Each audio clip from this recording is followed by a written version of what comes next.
Fala empreendedor, tudo bem com vocês? Hoje eu estou aqui com a minha irmã, Claudiane Monteiro. Ela é corretora em Portugal, né? Tem quanto tempo você está lá em Portugal? Em Portugal, 3 anos. 3 anos. Sim, Corretora desde que chegou, né? desde que cheguei. Ah, bacana. Aí você trabalha lá, é independente, é com uma empresa, como é que funciona? Assim, o sistema de corretor imobiliário, o corretor é um empreendedor também, porque ele trabalha de forma independente, mas com vínculo a alguma agência. No meu caso, eu tenho um vínculo com a Remax Portugal, e esse vínculo é através de um contrato de prestação de serviço, não é? Eu uso a imagem de marca, mas sou uma profissional independente. A Remax é uma multinacional, ela está em vários países, né? Sim, é uma marca que está em mais de 85 países. Inclusive no Brasil. Inclusive, chegou há pouco tempo no Brasil. Vale mais a pena estar afiliado à empresa? Trabalhar Uhum. independente não vale a pena. Assim, eu acho que hoje em dia, eu não conheço bem o mercado brasileiro, não é? Mas o mercado europeu, eu acredito que você estando vinculado a alguma marca seja muito mais fácil, até mesmo porque aquela marca já tem toda uma estrutura, já tem programas específicos para o setor imobiliário, já tem informações, já tem uma carteira de clientes, já tem, ou seja, já tem todo o know-how que se a pessoa for trabalhar sozinha por conta própria, talvez não consiga tão rápido os resultados pretendidos. Ah, bacana. E vocês podem ver aqui, ó, só 3 anos já tá com um sotaquezinho de Portugal. Mas eu não faço, é sem querer, sai, sai, é sem querer. Ah, tranquilo. Mas aí, então, assim, lá em Portugal, é bom essa parte, porque eu sinto que no Brasil o mercado tá um pouco desvalorizado, tá difícil vender imóveis. Como é que tá lá em Portugal? Assim, tivemos várias situações que aqueceram o mercado e depois arrefeceram o mercado. Em 2020, eu fui para Portugal e o mercado estava muito aquecido, vendia-se muito bem. Depois entrou a pandemia logo a seguir, não é? Mais ou menos janeiro, fevereiro de 2020 veio a pandemia e ainda com a pandemia o mercado continuou a reagir bem, continuou-se a vender e só que depois entrou a guerra. Na guerra, quando houve esse evento, essa situação da guerra, houve sim um arrefecimento das vendas, não é? Os bancos retraíram um pouco o O acesso ao crédito? crédito, porque a maior parte das vendas no setor imobiliário, eu acredito que no Brasil, tanto no Brasil como em qualquer outro lugar, vem também do apoio e dos financiamentos bancários, não é? Não tem como, muitas vezes você não tem capital próprio para comprar um apartamento à vista, não é? Ou uma casa, ou seja lá qual for o bem imobiliário. Então, o acesso a crédito, quando ele é dificultado pelas taxas de juros ou dificultado pela taxa de esforço e pelo cenário econômico atual, retrai um pouco. Então, houve sim uma ligeira queda nas vendas, sim. Eu ia te perguntar, eu fui falar do sotaque, eu esqueci a pergunta, agora eu lembrei aqui que eu ia falar outra coisa a respeito de você estar com a Remax. Você está com a Remax, mas mesmo assim você continua fazendo a sua divulgação pessoal, né? Você não entrega tudo para eles. Entrego tudo para a Remax, sim. Mas assim, você faz a sua pessoal. Sim, é assim, quando você está vinculado a uma agência, todos os negócios imobiliários que você faz tem que se passar pela agência. Ou Sim, seja, a minha divulgação, a minha publicidade, posso fazer a nível, sempre com a logomarca da Remax, é a nível pessoal, é Claudiane Monteiro Remax Circuit, sempre, e com a minha imagem, pronto, eu que faço a publicidade, a nós é que pagamos a nossa própria publicidade, somos profissionais, somos empreendedores e trabalhamos realmente por conta própria, não é? Somos nós que fazemos tudo. Mas tudo tem que passar por eles. Tudo tem que passar por eles, sim. Tudo tem que passar por eles. Todos os negócios são feitos sempre em parceria com a agência. Mas até a sua propaganda, assim, a sua peça publicitária, você tem que mandar para eles aprovar? Não, não, não. A peça publicitária, o único requisito é você colocar o balão da Remax, não é? E a logomarca da agência que você trabalha, porque é tudo franchise, é tudo franquia. E normalmente as franquias, cada franqueado tem o seu nome, não é? E eu trabalho para Remax Circuito, ou seja, a Remax Circuito tem que ter a logomarca da Remax Circuito e da Remax Portugal, que é aquele balãozinho que todo mundo já conhece, e a minha imagem e o slogan, ou aquilo que eu quiser divulgar, o telefone, e-mail, aí é o meu e-mail, é o meu telefone que fica na publicidade. Mas a maioria dos seus clientes vem da sua divulgação pessoal ou vem do site da Remax, alguma coisa assim? As leads, que é o que chamamos, né, de leads, vem de todos os... Assim, não tenho como quantificar, mas porque nós anunciamos também, a agência também anuncia em portais, não é? Nos principais portais de Portugal, Imo Virtual, Custo Justo, OLX, ou seja, todos os portais, os principais portais, recebem ali já automaticamente, quando a gente insere o imóvel na plataforma Remax, já existe uma ligação que vai todos os dias ser divulgado naqueles portais, não é? Isso tudo é pago, não é? Um cliente, às vezes, que pensa assim, eu vou conseguir vender a minha casa, eu vou conseguir vender o meu imóvel sem passar por uma agência.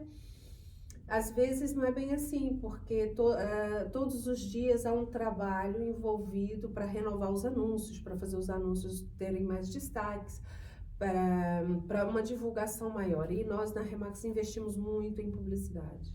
É isso aí, você falou algo interessante também, porque eu vejo duas coisas importantes aí. É que muitas vezes as pessoas acham um absurdo, eu não sei quanto que é lá em Portugal, mas aqui no Brasil é 5%, É né? 5% o mínimo, né? A gente Ou lá também. o mínimo é 5%, podemos cobrar 6, 7, 8, 10, mas o mínimo é 5%.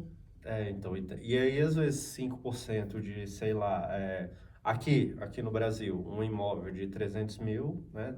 Dá um valor, né? Um valor razoável, mas a pessoa não entende o trabalho que teve por trás, o tempo de espera, né? E aí quando você vai ver, né? Não é tanto dinheiro assim, né? Não é essa coisa que você está deixando o corretor rico. Não, não. E essa é a impressão que muitas das vezes os proprietários têm, não é? Só que quando você vai ver, quando você vende um imóvel através de uma agência ou de um consultor da sua confiança, você consegue até como é que se diz? Vender com uma valorização melhor, porque quando o cliente comprador vai até o vendedor, normalmente ele vai já com aquele espírito de barganha, muitas das vezes toca na parte sentimental do próprio vendedor, não é? Porque quando a pessoa está a vender a sua casa, ela tem ali toda uma história naquela casa, todo um vínculo sentimental com aquele imóvel, e nós consultores não temos esse vínculo, não é? E muitas das vezes o proprietário não tem muito sucesso nas vendas ou na venda do seu próprio imóvel, geralmente por causa disso, né? Outra também situação é que o proprietário, ele trabalha, normalmente ele tem o emprego dele, a vida dele, e o consultor, eu por acaso, eu trabalho 100% para o mercado imobiliário, eu trabalho 100% para as vendas, ou seja, tudo que eu faço no meu dia é em função das vendas, da venda dos imóveis que os clientes me confiam. Então, é diferente, o proprietário não tem essa disponibilidade. Não tem, muitas das vezes o cliente quer... E outro, o comprador, ele precisa ser acompanhado. Se o comprador ele não é acompanhado desde o primeiro telefonema até a escritura do imóvel, a venda pode não se fazer. Porque existe muitas coisas que vêm influenciar nesse processo de venda.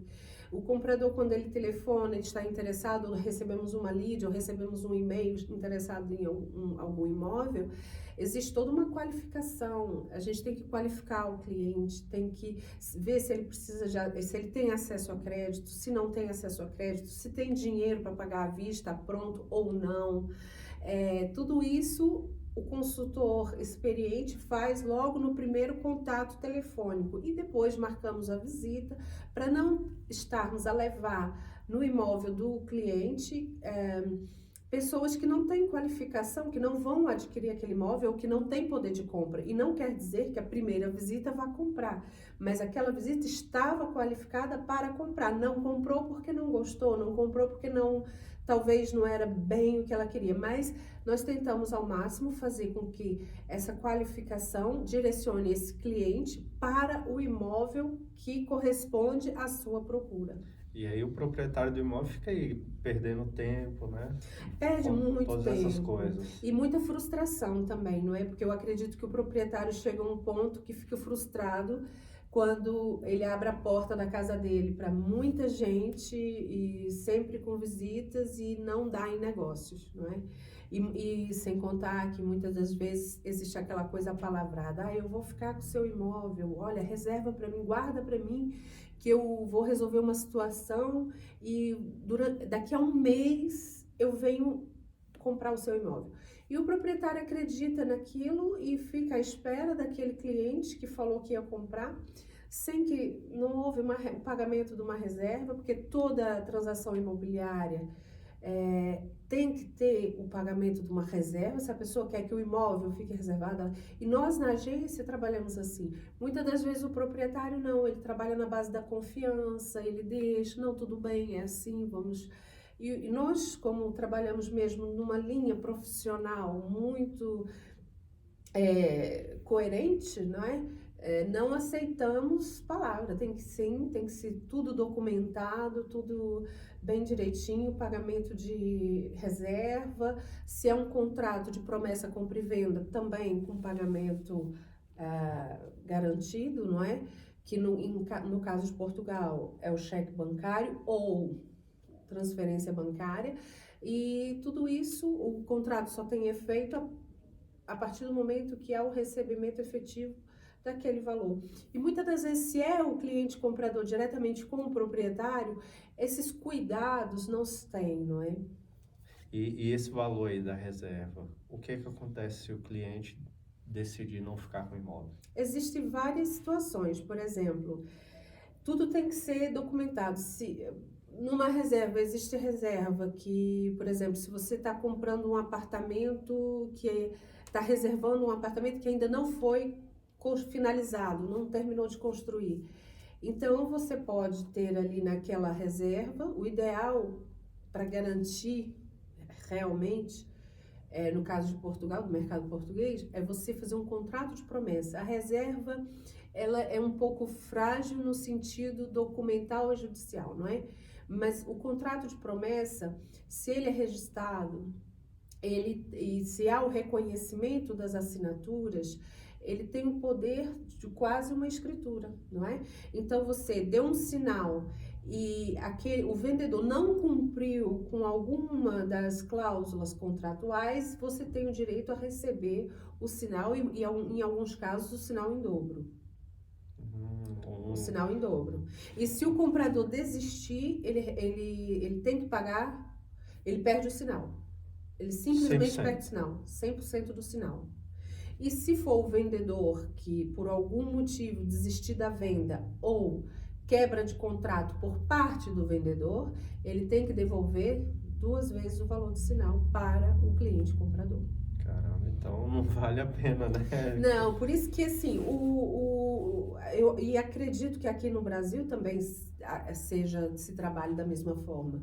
Sim. Eu acredito que se trabalhe da mesma forma aqui, até mesmo para poder garantir que o cliente comprador e o vendedor, que as duas partes desse negócio imobiliário sejam protegidas, não é? Uhum. Porque nós não estamos a falar de um negócio de, por exemplo, uma venda baixa, de baixo valor, estamos a falar sempre de valores muito altos, não é? Não há imóveis não é? Os imóveis são todos com valores muito altos e nesses valores é preciso garantir que ambas as partes sejam resguardadas. Sim, com certeza.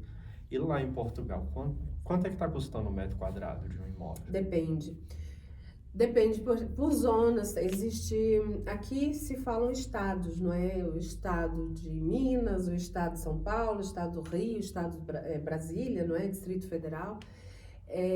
Lá é por distrito, né? Existe o distrito de Lisboa, distrito do Porto, pronto, tem vários distritos. O distrito é a mesma coisa que o estado? É quase a mesma coisa, só que nós temos que levar em consideração que Portugal inteiro é do tamanho de São Paulo.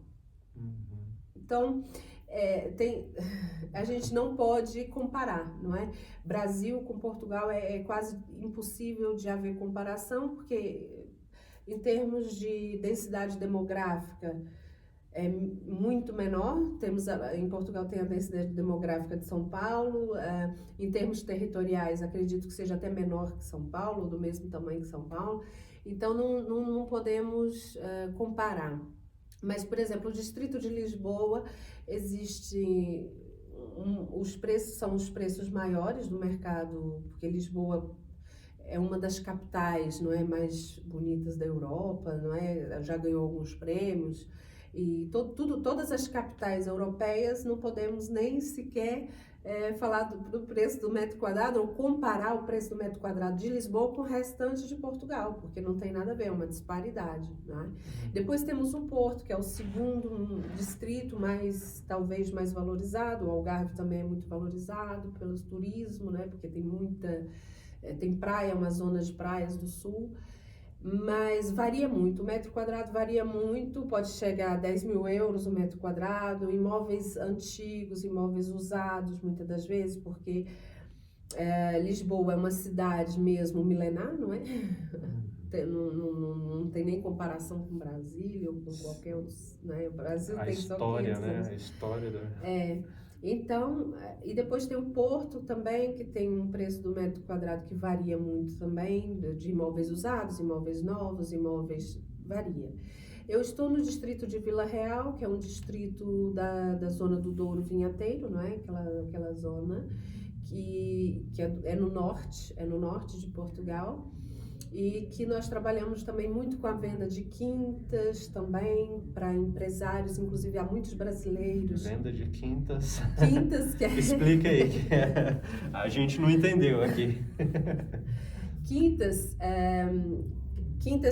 eu não sei nem como é que eu posso... São chácaras. Chácaras, aqui seria chácaras, sítios. Não seria fazenda, porque quando a gente fala fazenda, a gente pensa em muitos hectares, pronto. As quintas são como se fossem chácaras, não é? Que algumas têm plantação da uva, não é? Para poder elaborar o vinho. Há muito brasileiro que investe nessas quintas. Já tivemos assim alguns brasileiros que compraram quintas em Portugal para empreenderem no ramo dos vinhos, não é? Porque é um setor que cresce muito e o vinho português, a uva portuguesa, é uma delícia, é muito bom, não é? São um dos melhores vinhos que tem, não é? São os vinhos portugueses. E também eu trabalho muito também com apartamentos, casas, ou seja, o mercado imobiliário em geral, terrenos, casas, apartamentos, prédios.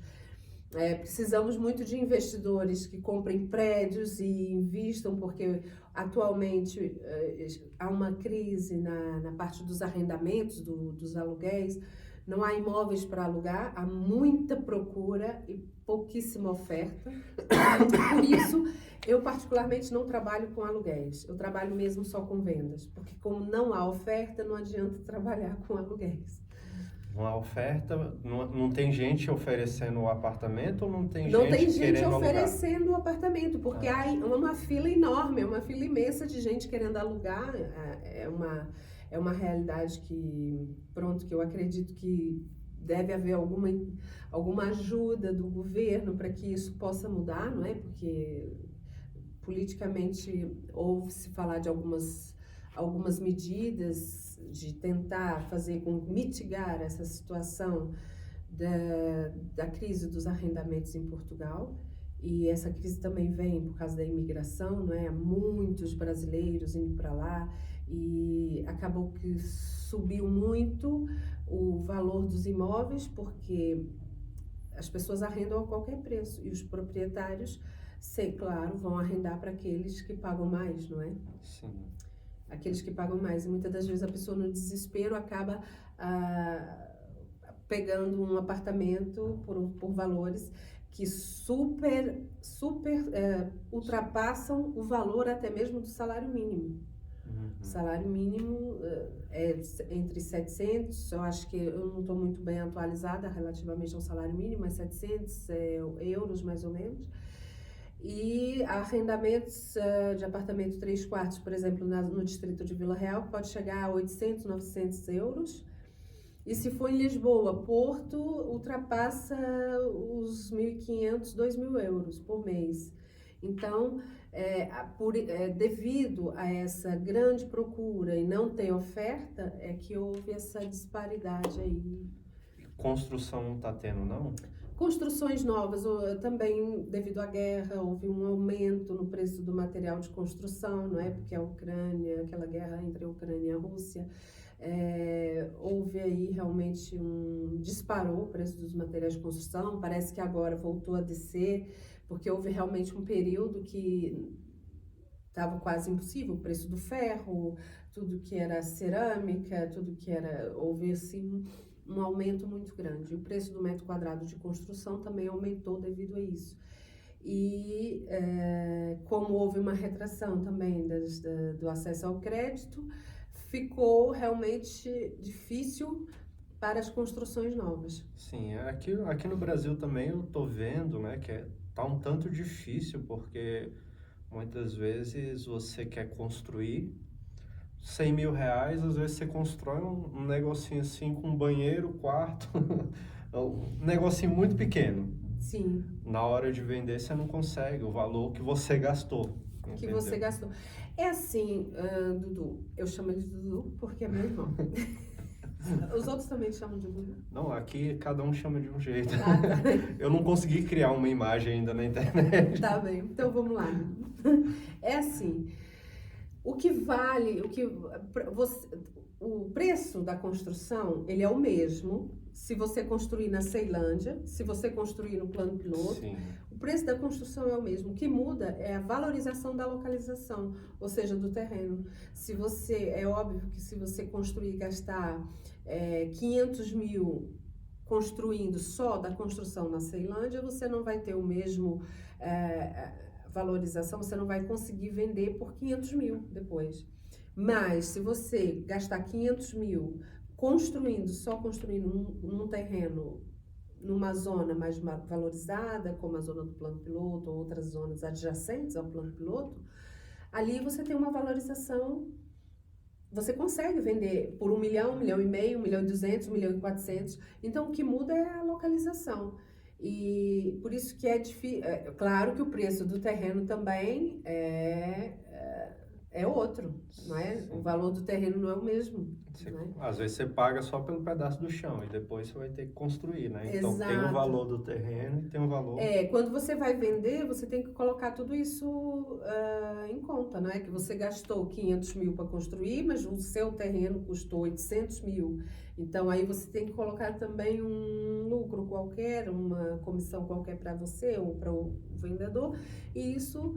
Mas você consegue mais facilmente vender por 2 milhões no plano piloto do que vender por 1 milhão numa outra localização, numa cidade satélite ou numa cidade adjacente. Sim, aí lá também acontece a mesma coisa, assim. Você acha que a pessoa que construir lá, dependendo do local, ela não consegue ter esse retorno? Acontece, porque assim, uma coisa é você morar, os imóveis quando eles são dentro das cidades, que tem bons acessos, o valor dos imóveis, eles variam muito em relação à localização, não é? Você vai, lá a gente chama de aldeia, não é? Aldeia. Se você for construir numa aldeia próxima à cidade de Vila Real, do Porto, é um valor. Aldeia é bairro. Ou é cidade? Não, aldeia é aldeia mesmo. Não é sem explicar.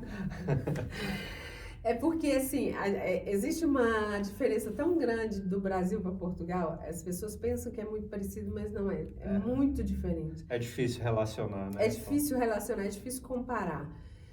Aldeia é aldeia. Aldeias são pessoas que nasceram ali naquela aldeia, que cresceram, tiveram filhos, e os filhos vão comprar ali, talvez, ou não, ou imigraram e agora estão voltando, então vão comprar naquela aldeia e construir. Muitas às vezes constroem casas lindíssimas, lindíssimas, mas na hora de vender não conseguem o retorno daquele investimento porque é numa aldeia.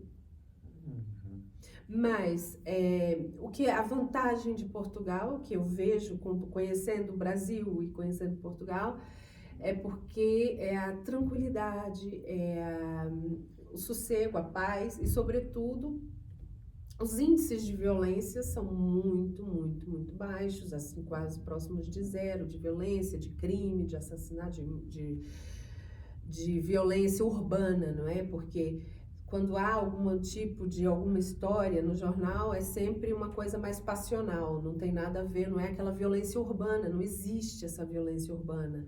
Então, tanto faz você morar na aldeia como morar no centro, que você não vai ser vítima dessa violência urbana. Então, vale a pena. Quem for brasileiro tiver dinheiro para comprar, vale a pena. Agora, não vá para lá morar de aluguel, porque realmente não há imóveis para arrendar. E é muito difícil, né? É muito Porque difícil alugar. o dinheiro daqui é 5 vezes, né? Tem que multiplicar 5 vezes para lá. E se você for trabalhar lá também e ganhar um salário mínimo... Exatamente, é isso que tem levado muita gente para Portugal, e as pessoas têm muitas vendido casas aqui, vendido carro, vende tudo, vai para lá, chega lá, perde o que vendeu aqui, e depois lá também não consegue recuperar, porque assim, o salário mínimo é muito baixo, o valor dos aluguéis é muito alto e não há aluguéis. Então, se você for ganhar um salário mínimo e pagar aluguel, você só vai pagar aluguel, você não vai comer, você não vai vestir. Então, quer dizer, há muita gente em situação de dificuldade lá que foi nessa ilusão, não é? Então, eu trabalho mesmo só com o mercado de vendas, porque quem quiser comprar um imóvel lá, realmente, e tiver muitos aposentados já aqui do Brasil, com bons salários, que na conversão, ainda que se converta, ainda ficam com bom rendimento lá, e que tem, inclusive, um visto específico para pessoas com que pode se dirigir à Embaixada de Portugal no Brasil e solicitar esse visto, tudo feito pela Embaixada. Existe também um Golden Visa, que eu não tenho aqui as informações completas do Golden Visa, mas quem quiser, depois eu deixo meu telefone, pode me ligar. O Golden Visa é um visto para empreendedores que queiram empreender em Portugal e investir acima de 400 mil euros. Essa pessoa já tem um Golden Visa, ou seja, para ela, para a família, para poder se instalar em Portugal e instalar sua empresa. Depois se tem instalar todos os... é morar. Se instalar é comprar um imóvel lá, não é? Porque isso é para quem vai efetivamente comprar um imóvel, não é? Por exemplo, eu tenho uma oficina mecânica aqui no Brasil e quero alugar lá uma oficina mecânica. Não, é para quem vai comprar um imóvel lá e montar sua empresa e gerar emprego e renda. Você vai gerar emprego e renda em Portugal, então você tem aí o Golden Visa. Aconteceu muito isso com os chineses, não é? Os chineses que se instalaram em Portugal tiveram Golden Visa, eles compravam casa para morar, não é? E já tinham ali o Golden Visa, compravam empresa, compravam prédios, às vezes para abrirem lojas, e tinham essa facilidade. Ah, legal. E ontem a gente estava conversando, né, a respeito da diferença entre o metro quadrado daqui e de lá, né? Inclusive a gente fez um cálculozinho aqui do apartamento aqui, sem dar muitos detalhes, mas eu tinha te falado 70, mas eu vi que era 62. Ui! Então já aumenta um pouco aqui. Calculei. Vou fazer o cálculo aqui rapidinho enquanto isso, mas aí você falou algo interessante, né? Que a diferença entre, aí ó, dá 9 mil reais 9.000 o reais. metro quadrado. Só que, né, é 9.000 dentro de uma cidade que muitas vezes tem mais violência, né, certos Exato. problemas. E lá você pode encontrar imóveis por quanto metro quadrado? Assim, por exemplo, Vila Real. O mais Vou barato. falar do distrito de Vila Real, que é o distrito que eu atuo ali no norte, eu atuo na zona norte. Quem quiser comprar no Porto também. É, ali nessa zona varia, por exemplo, Vila Real Centro varia entre 1.200, 1.300 imóveis euros, imóveis usados, não é? Imóveis novos, 3, 2,5, 3.000. Entre 2.000 euros e meio é o que ali no centro de Vila Real. Entretanto, a vantagem de se morar em Portugal é muito maior do que se morar, por exemplo, no Guará, aqui em Brasília. Porque não existe, por exemplo, mesmo que você more num condomínio fechado, com toda a segurança, dentro do condomínio, você não vai sofrer com a violência urbana. Mas você sai para trabalhar, você sai para ir buscar uma criança na escola, você sai. E nisso que você sai, você pode sofrer com a violência urbana. E é óbvio que em Portugal essa violência urbana não existe, como existe no Brasil. Existe uma tranquilidade, você pode andar com seu iPhone 13, 14, o que tranquilo, você pode andar com seu MacBook, você pode andar com ouro, na rua, passear, você quer dizer, você não tem que andar com a bolsa à frente segurando, sua bolsa pode estar atrás, sua mochila. Então, quer dizer, você não precisa entrar na sua garagem, apertar o controle e ficar olhando para frente, para os lados, para ver se vem alguém te abordar, não é? Isso não existe, você tem aquela tranquilidade. O meu carro dorme na rua, não Você é? pode andar na rua à tarde. Pode andar tarde. Sim, eu acho também que andar tarde na rua eu não aconselho, porque sempre existe um bêbado ou alguém assim, não é? Isso existe. Mas eu particularmente não ando tarde na rua, mas se você andar tarde na rua também não vai sofrer com a violência urbana, não é aquela coisa que você saiu, já tem alguém ali com a arma apontada. Não, a violência urbana lá é mesmo zero. Esses dias eu vi aqui uma academia que eu atendo. Eu não sei nem se eu deveria falar isso, mas eu não vou falar o nome da academia, mas roubaram um carro no estacionamento da academia. A pessoa foi para a academia e teve o carro roubado. Assim, os grandes centros como Lisboa, Porto, você até ouve falar em certos furtos, não é? Em certos furtos, porque são grandes centros urbanos, não é? E há uma massa migratória muito grande, não só a massa migratória, até mesmo a população local pode se envolver em crimes, em delitos dessa natureza. A diferença que eu acredito, que eu acho que é o pavor, não é? A violência urbana no Brasil é muito diferente de qualquer outro lugar. Porque aqui, quando você liga a televisão, você vê que as pessoas, normalmente o meliante, ele tem requintes de crueldade. Às vezes, no assalto, não precisava, não é? Ele mata, ele bate, ele humilha. Então, quer dizer, isso não existe. Mesmo num grande centro da Europa, não acontece. Acontece roubo, sim, roubo de carro. Por exemplo, em Lisboa há muito, não é? Há mais. Aonde eu estou não há nada, não acontece. Mas, por exemplo, em Lisboa acontece uma outra situação que muitas das vezes roda, não é? Roubam a roda, roubam o catalisador dos carros. Acontece. Mas não é com tanta frequência e com a violência que acontece aqui. Sim, aqui tá bem mais. A nossa outra irmã mesmo, né, ela já teve tanto step roubado do carro dela que a Ângela já teve muito, até no mercado. Ela foi no mercado e os caras entraram e pegaram o step do carro dela, né? Que horror. Aí, assim, é uma das coisas assim que você fica, né, meio... Cara, o que eu faço? Eu não posso sair de casa, né? Porque você saiu de dentro da sua casa e sem contar que às vezes, dependendo do local, você tem o risco até da pessoa entrar na sua casa também.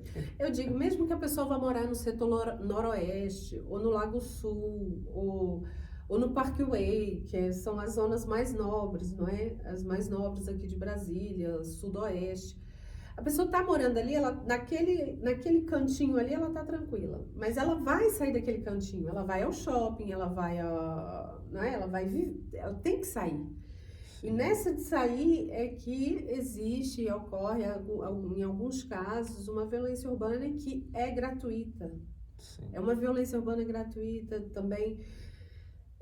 Vem da cultura, da história, pronto, é muita coisa envolvida que gerou isso, não é? Sim. Agora, já na Europa, e sobretudo na Europa, eu não posso falar da Europa toda, que a Europa é muito grande, mas vou falar só ali de Vila Real, porque vamos centrar ali na zona norte de Portugal, que é Porto, Vila Real, aquela zona ali, aquele distrito, o índice de violência é muito, muito baixo. E quando você ouve falar em alguma coisa, ou é um crime passional, ou um envolvimento qualquer com coisas indevidas, com drogas, mas normalmente a violência urbana não existe. Uma pessoa normal não é atacada na rua, uma pessoa normal não é, entendeu? Não. E a Carlene, né, ela voltou agora de Portugal, é nossa outra irmã, a gente tem muita irmã. Aí ela contou, né, a história que o pessoal que mora lá contou para ela, né, que lá o único problema é o tráfico, né, assim, as pessoas às vezes te abordam na rua, assim, né, oferecendo e tal. Mas assim, é diferente, porque aí o pessoal lá contou a história, né, que o pessoal ficou oferecendo pro filho deles lá, aí a mulher teve uma hora que deu uma resposta assim, você não tá vendo que ninguém quer, para de ficar enchendo o saco, não sei o que, ela deu uma resposta dura e o cara, tá bom, falou. É diferente.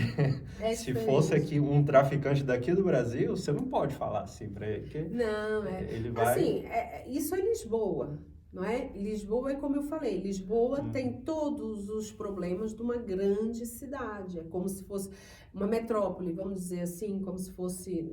Lisboa não é metrópole, porque Lisboa ainda é pequena para ser uma metrópole, mas digamos que São Paulo tem todos esses problemas, Rio, agora... Lisboa é uma grande cidade, é uma cidade europeia que recebe muita gente todos os dias. E é óbvio que existe o tráfico de drogas, é óbvio que existe roubos, pequenos delitos, esses roubos que eu falei, mas essa violência urbana não existe. A violência urbana ainda não existe, não é? É bem melhor no caso. Agora é claro que em Vila Real já não é assim, não é? E eu digo em algumas zonas de Portugal, em algumas zonas, em algumas áreas ali ainda é bem, porque também aquela zona norte é uma zona mais agrícola, não é? É o celeiro ali de Portugal, não é? Uma zona agrícola.